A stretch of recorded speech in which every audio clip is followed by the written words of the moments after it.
You know, over the years, I've received literally hundreds of thousands of letters from people who've read and studied The Purpose-Driven Life.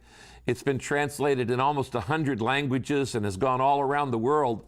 And the chapters that I've probably received more mail on are the next two chapters we're going to look at, on growing through temptation and defeating temptation, how to deal with it, because it's a problem we all deal with.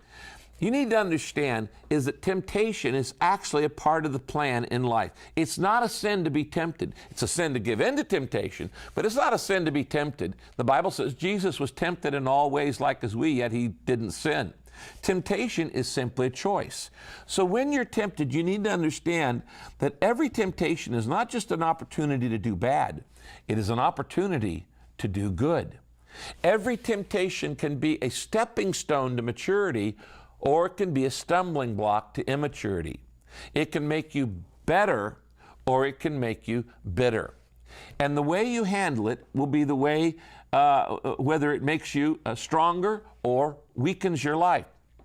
Now, one of the things you need to do in temptation is you need to not be intimidated by it.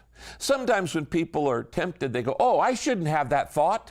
I've been a Christian for 5 years or 10 years or longer.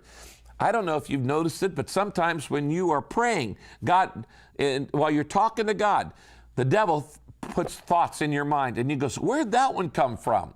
Just don't get intimidated by it. It just comes. You see, when God gives you an idea, we call it inspiration. When Satan gives you an idea, we call it temptation. When you get an idea, we just call that dumb. No, just kidding.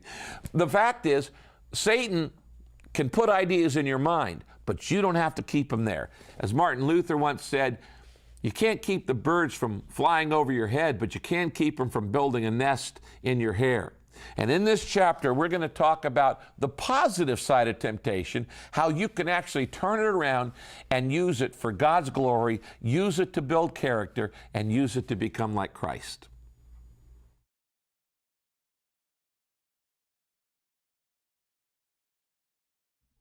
Hola, mi gente. So in this chapter, it just reminded me how temptations and changing my mindset has helped me grow and become wiser and just